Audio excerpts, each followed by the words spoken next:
2010 और 2017 के बीच में 8 लोग सडनली डिसअपीयर हो गए from the neighbourhood of George and Wellesley. ये एक एलजीबीटीक्यू विलेज था जो कनाडा पे है। From the police investigation it was found that this was done by a 66-year-old man whose name was Bruce McArthur. Bruce को 8 first degree murder का charge लगाया गया and was sentenced to life imprisonment with no eligibility of parole. Bruce Canada का सबसे oldest serial killer का नाम से भी जाना जाते हैं। सो नमस्ते everyone, it's your host and you are watching सीसा। और आज हम देखने जा रहे हैं और detail case study of Thomas Donald Bruce MacArthur, who is also known as homosexual killer. Thomas Donald Bruce MacArthur was born on October 8, 1951 in Lindsay and was raised in a farm. Bruce की माँ और Bruce के dad वो different religion से belong करते थे, तो उनके बीच ये रिलीजियस फाइट होता ही रहता था और ब्रूस अपनी माँ का सपोर्ट करता था। ब्रूस की डैड को ये सब पसंद नहीं था, इसलिए ब्रूस के डैड ब्रूस को अक्सर होमोसेक्सुअलिटी के लिए उसे मॉक करते थे। ये बात है 60-70 साल पहले की, जब ये होमोसेक्सुअल एलजीबीटीक्यू सब नॉर्मल नहीं थे, तो ब्रूस को अपना सेक्सुअल ओरिएंटेशन एक्सेप्ट करने के लिए समस्या आ रही थी। Talking about his education life, he was not a good kid. वो स्कूल में किसी के साथ फिट नहीं होता था और सेकेंडरी स्कूल में ही मेट जेनिस कैंपबेल और वो दोनों डेट भी करने लगे और 1970 में वो दोनों साथ में ग्रेजुएट भी हो गए थे। और हायर एजुकेशन के लिए उसने जनरल बिजनेस सेलेक्ट किया और वहाँ से भी ग्रेजुएट हो गया।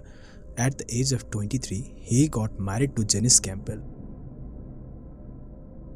After marriage, वो डिपार्टमेंट स्टोर में काम करने लगा और वहाँ पे उसने 5 साल तक काम किया। After 5 years, he left that job and he started working as a salesman in a travel agency. So he was living his life.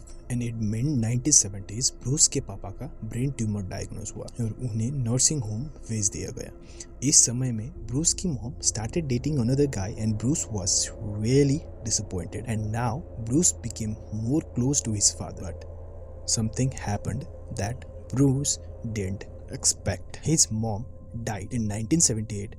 Bruce का मॉम का डेथ हो गया। इसके 3 ही साल बाद उसकी डैड का भी डेथ हो गया था। ये समय के बीच में ही ब्रूस की एक बेटी और एक बेटा भी हुआ था। In 1986, Bruce and his family bought a home in Oshawa. Bruce अब चर्च में बहुत एक्टिव था और ये सब उसने अपने होमोसेक्सुअल फीलिंग्स को दूर करने के लिए किया था। ये बात है 1990s का, जब Bruce was having affair with mens. ये बात उसने अपनी वाइफ को भी 1 साल बाद बताया, पर his wife accepted the fact and they lived together.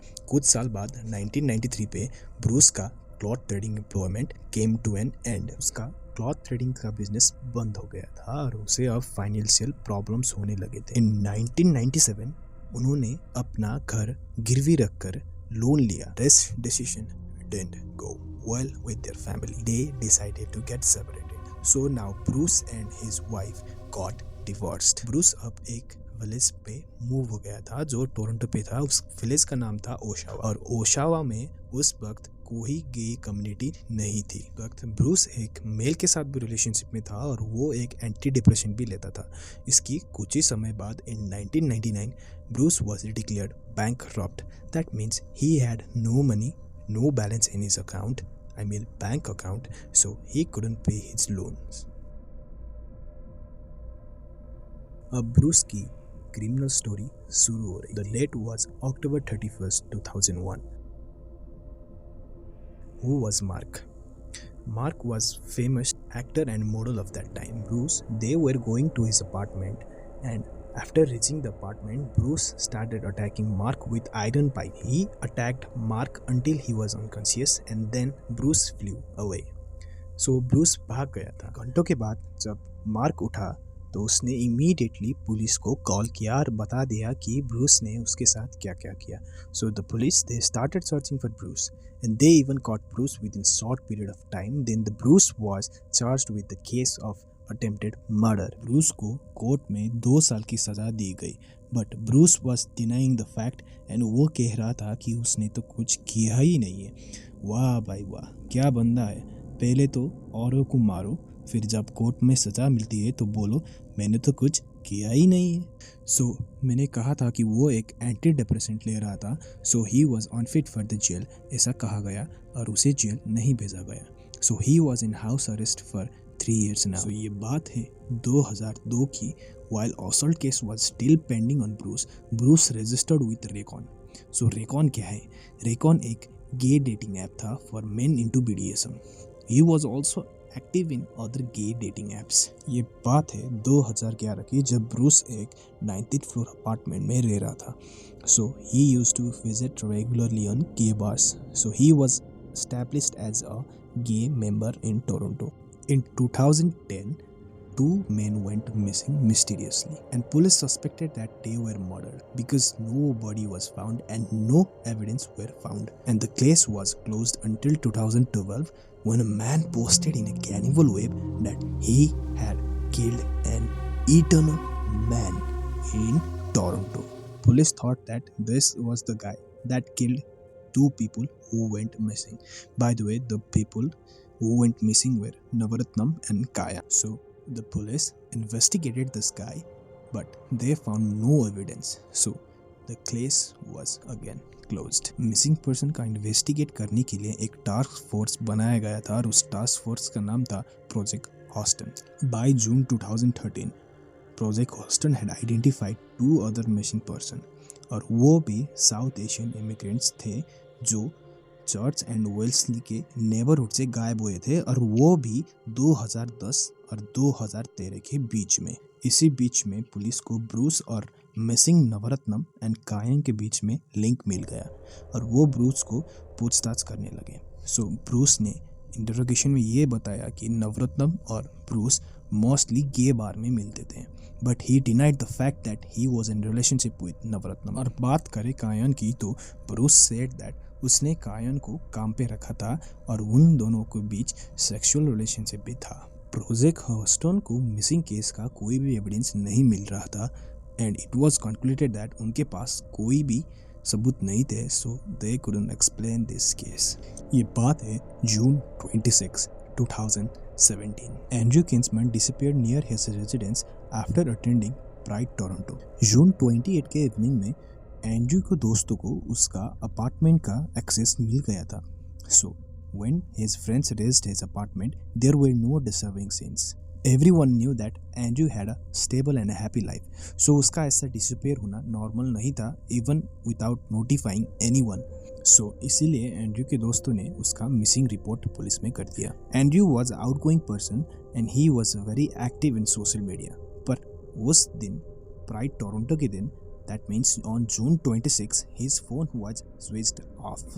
2010 में एक ऐसा घटना घटा कि that people living on church and Wellesley they had to fear for their life। they were so fucking scared। ये डर सीरियल किलर्स का था। सीरियल किलर्स का डर और भी बढ़ने लगा जब नवंबर में जेस रिचल का बॉडी एक नैरो पैसेज में मिला। जेस Rachel went missing on November 25। इसी दिन पुलिस ने डिक्लेयर कर दिया था that they had identified a dead body of a transgender woman in Augustale। Project Prism was being led by Detective Michael, but the investigation was very difficult because these people who went missing were using dating apps and they were meeting random strangers very frequently। This case was getting some progress, but this progress peaked when they found out a name in Kinman's calendar, and the name was Bruce।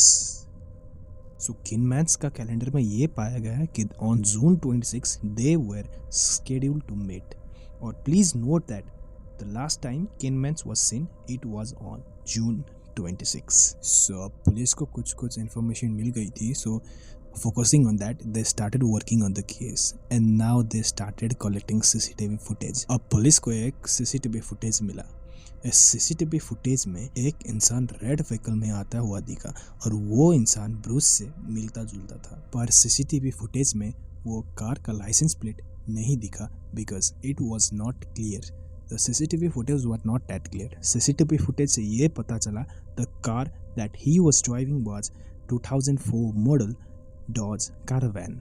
So Caravan एक car का model है और mini van हम कह सकते हैं उसे। सो Toronto में उस वक्त लगभग 6,600 मिनी वैन थे, डॉज कारावैन, और 5 मॉडल ब्रूस के नाम पर रजिस्टर्ड थे। By the end of August 2017, police has matched the van from the CCTV of Bruce's apartment, but the car was no longer at his house. On October 3, 70 kilometers far from Toronto, they found Bruce's caravan that was seen in CCTV. The car was sold to Dominic Fettere. Police found something unusual in that van, and that were the blood traces. So police ने अब उस van को forensic के लिए भेजा। Police Bruce के ऊपर very very very careful था और ब्रूस के अगेंस्ट उन्हें अरेस्ट वारंट भी मिल गया था। अब पुलिस को ब्रूस के गूगल डाटा, बैंक डाटा देखने के लिए परमिशन कोर्ट से मिल गई थी। सितंबर में ब्रूस का व्हीकल फोन ट्रैक करने का परमिशन भी कोर्ट से मिल गया था। सो पुलिस ने क्लेवरली ब्रूस के अपार्टमेंट में गए और उसका हार्ड ड्राइव क्लोन करा, and on January 17 police found strong link between Bruce and the missing Kingsman. ये लिंक उनको उसका हार्ड ड्राइव से मिला। इस हार्ड ड्राइव में कई फोटो थे किंग्समैन की, and you can't imagine how brutal those photos were. The photo were very very very disturbing because the photo were forced post-mortem photos of missing kinsman. Police को Bruce के against very very strong evidence मिल गए थे, so they were ready to arrest Bruce, but they were waiting for the right time so they can catch Bruce red-handed. So अब इसके बाद क्या होगा, उसके साथ क्या हुआ, and how he killed those people. To know about this, you have to wait for part 2, and I will be dropping this part 2 very very soon. So आज के लिए इतना ही, and please do not forget to subscribe to our channel, and please like the video, and please comment down which part did you like the most. Thank you very much. Goodbye.